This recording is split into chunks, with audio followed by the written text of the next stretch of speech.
मोशी मोशी को नचिवा हो खाई यानी MMKH। ओरे वाई MRJ, और तुम मुझे जानते ही हो, क्योंकि क्यों नहीं जानते, आजकल रेगुलर जो हो चुका हूँ। टाइटल एंड थंबनेल देख के तुम्हें पता चल गया होगा कि मैं लूफी के मोस्ट पॉसिबल अवेकनिंग के बारे में बात करने वाला हूँ, जो हमें रिसेंट चैप्टर में बताया गया है। इसीलिए अगर तुमने अभी तक मांगा रीड नहीं करी है तो इस वीडियो को यहीं पे क्लिक ऑफ कर सकते हो, और अगर कर लिए तो मेरे साथ बने रहो।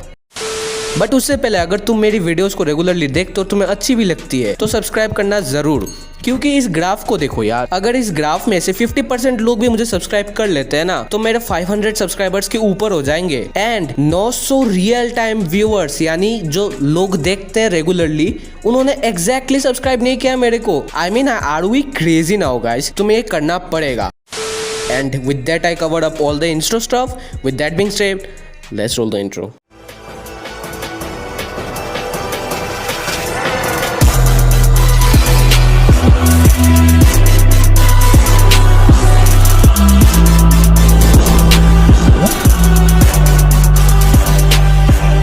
तो बात होती है चैप्टर 1044 की, जहाँ पे हमें अचानक से दिखता है लूफी का गियर 5 एंड हमें गौरव से बताते हैं कि it's none other than Hitomi model Nika. बात वहीं पे नहीं है, बात यही है कि एक लेजेंडरी फूड हो चुका है और हमें इतने सालों से स्कैम किया गया है। विद दैट बीइंग सेड कि ये गोमू गोमू नोमी है। एंड ये बात हमें किसने बताया? अरे बेटिया चोट सैंक्स ने बताया था। याद है या भूल गए कि उसने लूफी को कहा था ये गोमू गोमू नोमी है, ये अपने यूज। कौन नोटिफिकेशन देता है यार वीडियो की रिकॉर्डिंग के वक्त?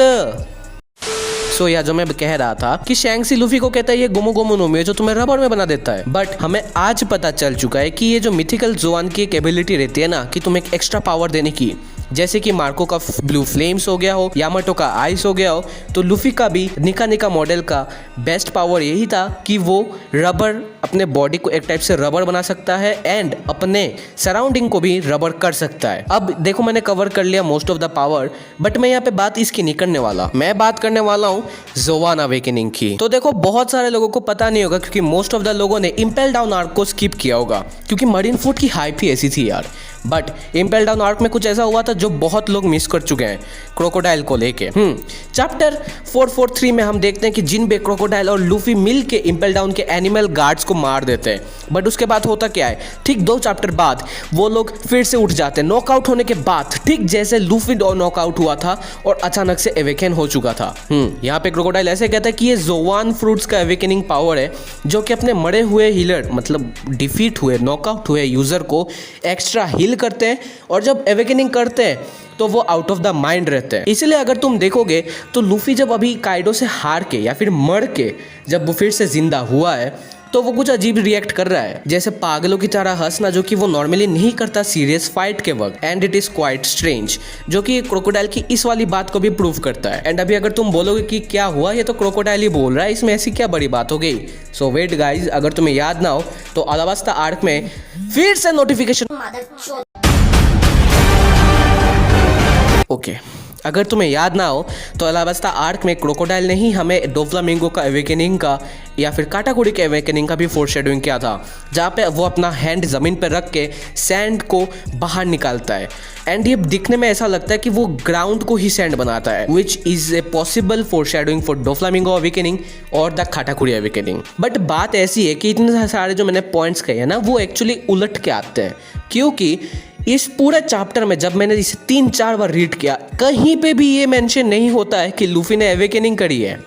इसको तुम कह सकते हो कि लूफी ने डिस्कवर किया है, एवेकनिंग नहीं किया, क्योंकि एवेकनिंग एक दूसरा स्टेप रहता है फ्रूट में। एंड अगर हम डोफ्लामिंगो के वर्ड्स को ले तो awakening is a second stage of the power stability of a fruit, अगर मैं इसे बहुत सही से कहूँ तो। बट इतने सालों से जब लूफी को पता ही नहीं था कि उसका फ्रूट हितोनोमी है, तो वो किस तरह से एवेकनिंग कर लेता? यस माय गाइस, सो मुझे ये ऐसा लगता है कि लूफी का ये एवेकनिंग नहीं है, क्योंकि अगर होता तो हमें कुछ और आउट ऑफ द वर्ल्ड देखने को मिलता, बट ऐसा दिख नहीं रहा है। आई मीन, हाँ, उसने बहुत ज्यादा केओस मचा दी है, बट इतना भी नहीं है, क्योंकि अभी काइडो ने भी अपना एवेकनिंग शो नहीं किया है। एंड यस, मुझे अभी भी ऐसा लग रहा था कि बीस्ट पायरेट्स के बाकी जोआन यूजर भी एवेकनिंग कर लिए होंगे, बट ऐसा दिख नहीं रहा है। आई मीन, अगर करते हैं तो ओडा इसको बहुत लंबा खींचेंगे, तो मुझे नहीं लगता ऐसा होगा। बट जहाँ तक मुझे लगता है कि यस, अभी और एवेकनिंग नहीं होने वाली सिवाय काइडो के। बट एक और बात यहाँ पे जरूर आती है, वो बात ये कि मुझे ये कैसा लगा। अल्टीमेटली देखो, ओडा ने बहुत बैंगर वाला चैप्टर दिया था, बट फर्स्ट जब स्पॉयलर्स और रॉ आए थे ना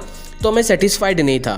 और मेरे साथ और भी क्रिएटर्स थे जैसे RS प्ले सुपर के अनिकेत भैया या फिर RVS का RVS। बट जब मैंने थोड़ा उनसे बातचीत की तब मुझे पता चला, या फिर मुझे हम सबको ये पता चला कि ज़ोआन अवेकनिंग का मतलब ही तो यही होता है। बट तुम चैप्टर रीड नहीं करोगे, मतलब रीड फिर से नोट, अगर तुम चैप्टर रीड करोगे तो तुम्हें पता चलेगा कि अवेकनिंग का कहीं पे भी मेंशन ही नहीं हुआ है। पहले चैप्टर्स में हुआ था बट इसमें नहीं हुआ है। हाँ, निका का मेंशन किया गया था हु से, but that is to assumption।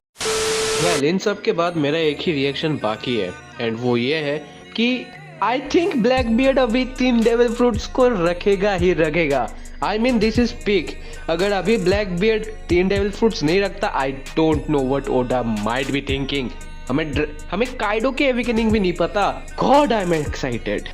Okay guys, so I think इस वीडियो के लिए इतना ही काफ़ी है, क्योंकि मुझे लगा इस पे एक वीडियो बनाना चाहिए, क्योंकि ये लूफी का सीन है, मतलब ये लूफी मोमेंट है and as a One Piece channel I think मुझे इस पे वीडियो बनाना चाहिए था। अगर वीडियो अच्छी लगे तो लाइक शेयर सब्सक्राइब कर देना।